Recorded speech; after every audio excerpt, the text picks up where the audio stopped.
Er du klar til at være med til 7 minutters workouten? Det er et 7 minutters program. Der er 12 øvelser, der varer 30 sekunder hver.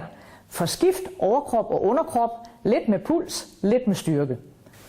Er du klar til at gå i gang, Philip? Yes. Første øvelse, sprællemandshop.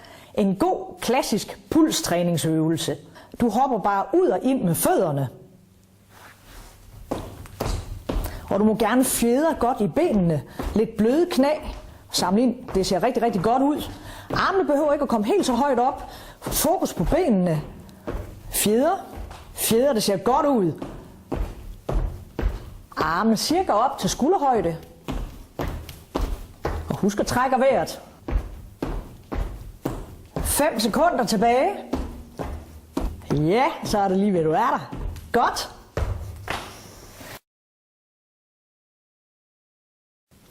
Øvelse 2 er armstrækninger, også kaldet armbøjninger. Alle tiders øvelse for overkroppen, bryst, skulder og bagsiden af armen. Værsgo. Hænderne nogenlunde under skuldrene. Kroppen lang og lige. Maven godt spændt. Og så bare bøj og stræk armene. Holder hagen lidt inde, så nakken er lang og lige, så det hele er på en lige linje, helt nede fra hælen og helt op til nakken. Og så er det bare bøj og stræk. Strækker rigtig godt op, og husk at trække vejret. 5, 4, 3, 2, 1.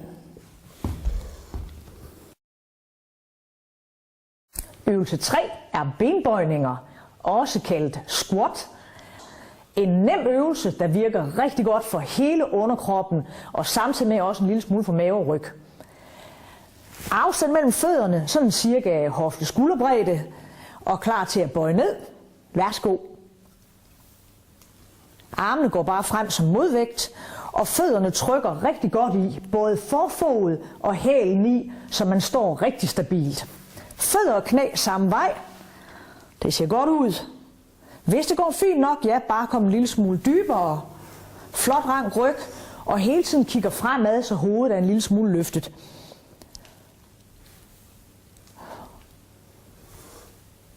Det kører rigtig godt. Og tak. Øvelse 4. Mavebøjninger. En klassisk øvelse for forsiden af kroppen, som også træner ryggens bevægelighed en lille smule. Man ligger bare ned på gulvet, fødderne igen solidt i, og bøjer overkroppen op og sænker ned. Værsgo. Runder op og holder igen ned, så man lige kommer ned og rører, men uden at hvile helt. Armene kan være nede langs siden, det er lidt lettere. De kan også være foldet på brystet. Det giver en lille smule mere tyngde. Husk vejrtrækningen. Puster ud på vejen op og trækker vejret ind på vejen ned. Kommer op og ruller ned. Holder spændingen begge veje og husker hele tiden vejrtrækningen. Hele tiden hovedet i samme stilling. Og tak. Øvelse 5 er step up. En rigtig god øvelse både for pulsen og bagdel og lår. Tæt ind bag ved stolen eller bænken, og der træder op først det ene ben og så det andet ben. Værsgo. Og skifter. Sørg for at få fødderne rigtig godt ind på bænken, så man står solidt fast. Kommer helt op, strækker ud i både knæ og hofter. Støt og op.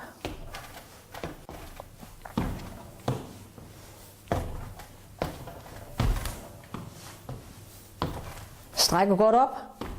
Og fortsæt lidt endnu. Rette ryggen op. Strækker hoften ud. Strækker knæ.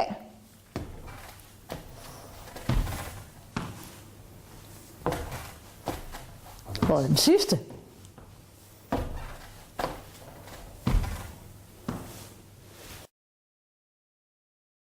Øvelse Øvelse 6 er rygstrækninger, som træner musklerne på bagsiden af kroppen. Når man træner mave, er det vigtigt også at have bagsiden med, og den her øvelse træner både lænden og også lidt ballerne.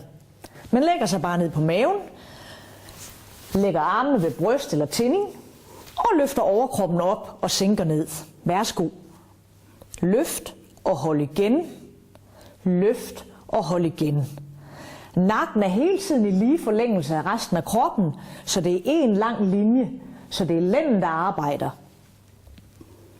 Rolig vejrtrækning, som er naturlig. Løft og sænk. Det ser rigtig, rigtig godt ud. Man kan også strække armene frem, så bliver det en lille smule tungere. Stadigvæk hagen lidt ind, så nakken er lige. Flot, lang, lige linje. Og du må gerne tage de sidste par stykker. Og tak.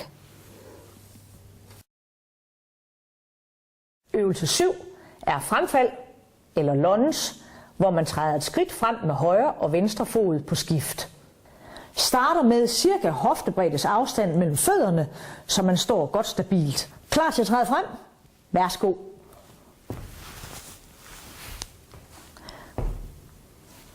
Forreste fod godt solidt i gulvet.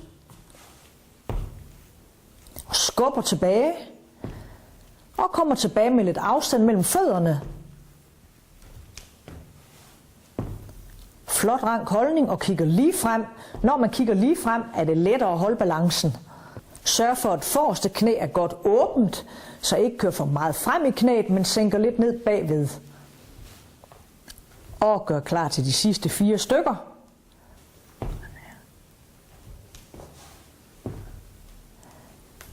Og tager den sidste tak.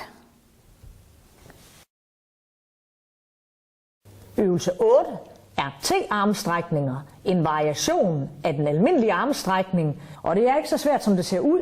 Det er en rigtig god variation, som også træner siden lidt. Ned som almindelig armstrækningsstilling, hænderne under skuldrene, maven spændt op, kroppen på en lang linje, og bøjer armene ned. Og under strækningen drejer lidt til siden. Sænker ned og drejer modsat. Bruger vejrtrækningen, puster ud op, trækker ind ned. Puster ud, bruger vejrtrækningen til lige at få lidt ekstra energi. Op, sænker ned, presser fra. Lang, flot, lige linje og drejer. Og tak.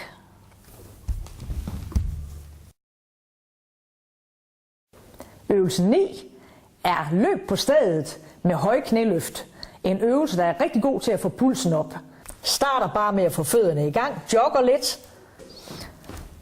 Bruger armene lidt, så kan det hjælpe til at få pulsen lidt højere op. Og trækker lidt mere med armene, så knæene kommer endnu højere op. Hvis de kan, må de gerne komme op omkring vandret. Tempo på, og husk at trække vejret. Ja, lidt mere gang i armene, så bliver det lidt nemmere. Ja, lidt endnu. Sidste 5 sekunder. Flot. Hæng i, og tak.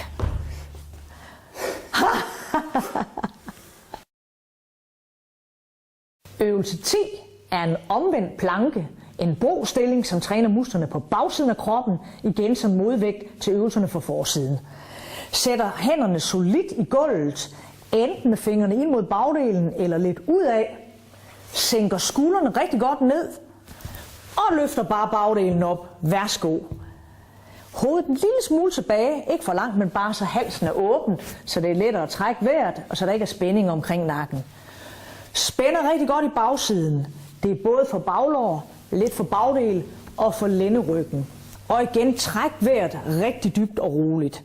I alle statiske stillinger, hvor man holder stillingen, er det rigtig vigtigt, at man bliver ved med at trække vejret dybt og roligt ind og ud, så man hele tiden får ny ilt ind. Og sænker. Øvelse 11 er box squat, egentlig benbøjninger, hvor man prøver på at ramme en bænk eller en skammel med bagdelen. En rigtig god øvelse, som træner bagdel og lår. Du må gerne bøje benene ned og strække op. Og bare lige snit med bagdelen. Det er ligesom almindelige benbøjninger, men med den lille udfordring, at man lige skal lidt dybere. Bøjer ned, retter op og strækker rigtig godt ud i hofterne. Hvis det går godt, må man gerne sætte en lille smule tempo på.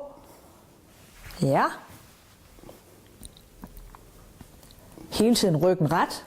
Hele tiden kigger godt lige frem, så man har en god kropsstilling. Og det ser godt ud med fødderne. Fødderne er solidt i. Og det sidste. Og tak. Øvelse 12 er planken. Den klassiske øvelse for de dybe kropsstammemuskler, hvor man strammer forsiden op og træner lidt stabilitet af skuldre. Kommer ned, ligger på underarmene, albuerne under skuldrene og kroppen på en lang lige linje. Det vil sige, holder hagen lidt inden, så nakken er lige, kigger en lille smule skrå ned, holder maven rigtig godt spændt for at holde ryggen lige og beskyttet. Og øvelsen kan laves på mange forskellige måder, på underarmen eller hænder. Man kan lave variationer med fødderne og armene. Her er den klassiske grundmodel. Og tak. Det var din 7-minute workout, din 7 minutters workout, 12 øvelser af 30 sekunder hver, eventuelt med en lille bitte pause imellem. Hvis du nu skal gøre det rigtig godt, så nøjes du ikke med 1 runde, så kan du tage 2 eller 3, så du får enten 14 eller 21 minutters træning. Nem træning, men alligevel intensiv og effektiv. Rigtig god fornøjelse.